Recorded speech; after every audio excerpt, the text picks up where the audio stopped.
Today we will see Gordon model of dividend decision. This is also a relevant approach. Gordon model, इसका main argument था, जो भी criticism था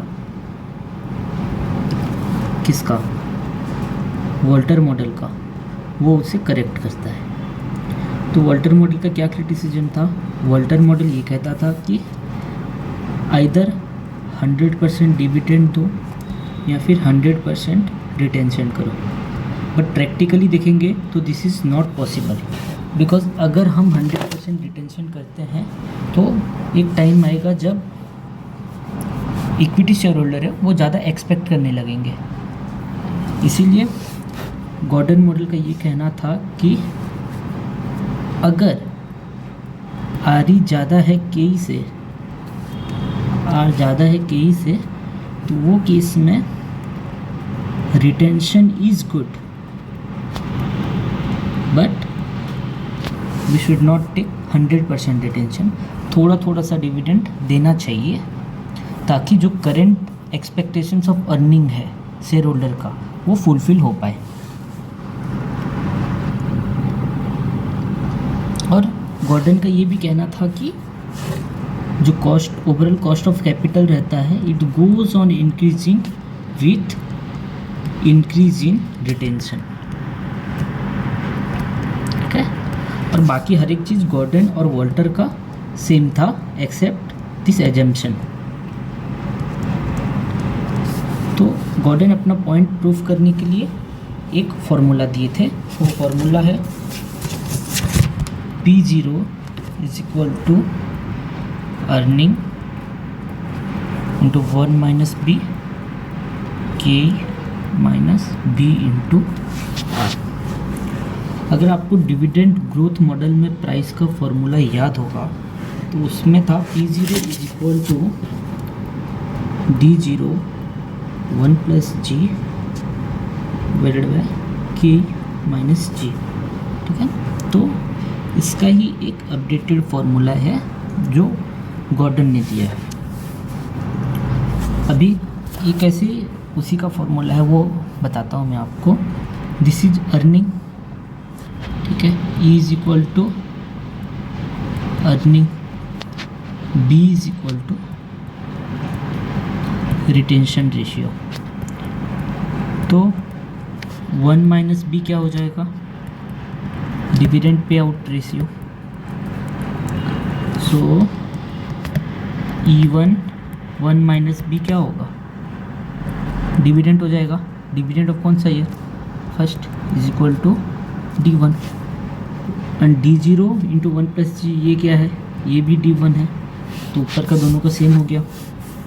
अभी यहाँ पे भी के ई है, यहाँ भी के ई है, और ये जो B इंटू आर है, B is equal to retention ratio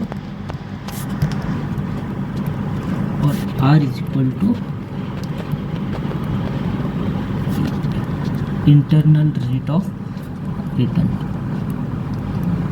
ये एक कंट्रीब्यूशन है गॉर्डन मॉडल का जिसने ग्रोथ का फॉर्मूला दिया। Growth is equal to B into R. तो अगर ये फॉर्मूला में हम पुट करेंगे तो हमको पता चलेगा कि अगर R इज़ ग्रेटर देन के ई है तो वो केस में अगर कंपनी रिटेन करता है वो केस में प्राइस इंक्रीज होगा। तो एक एग्जांपल लेते हैं, एग्जांपल सॉल्व करेंगे तो उससे हमको कॉन्फिडेंस आएगा कि हाँ ये सही है।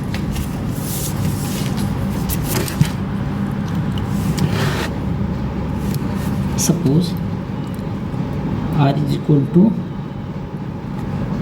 18% है और K इज इक्वल टू 10% है, और अर्निंग पर शेयर है 5 रुपीज़, रिटेंशन रेशियो है 25%। तो ये केस में क्या होगा? चलो रिटेंशन रेशियो को साइड में रखते हैं। ये क्वेश्चन है। और केस 1, जब रिटेंशन रेशियो होगा 25%, वो केस में हम P0 निकालेंगे। P0 का फॉर्मूला क्या था? E1 1 minus B divided by K minus B into R. E1 क्या है? 5 रुपीज़। 1 माइनस रिटेंशन रेशियो के कितना है? 10%। बी कितना है? 0.25। आर कितना है? 0.18। तो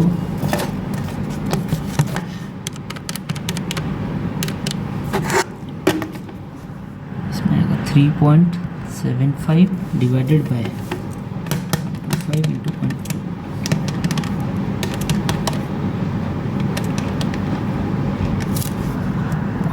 0.055। तो इसमें वैल्यू आ जाएगा 68.18 रुपीज़। अभी अब हम केस 2 लेते हैं, जहाँ पे हम retention ratio is equal to 50% है। अभी देखो रिटेंशन पहले 25 था, उसको हम 50 किए हैं। और यहाँ पे देखो रेट ऑफ ये कंपनीज का return is greater than cost. तो यहाँ पे अगर हम रिटेंशन बढ़ाते हैं तो P0 शुड ऑल्सो इंक्रीज। तो देखते हैं अभी फॉर्मूला से।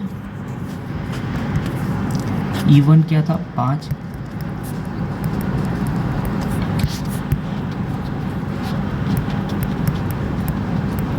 इंटू 0.18।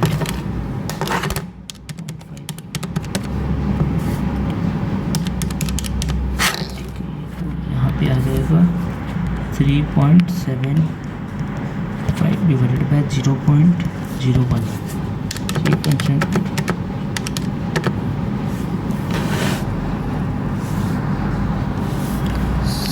यहाँ पे आएगा 2.5। तो यहाँ का शेयर प्राइस होगा 250। देखो तो यहाँ पे 68 था, जब हम रिटेंशन रेशियो बढ़ाए तो ये 250 हो गया। बट एक चीज़ याद रखना, गॉर्डन कभी भी ये नहीं कहता कि वी शुड गिव 100% डिविडेंड और वी शुड रिटेन 100%। तो this is only the difference between Gordon and Walter.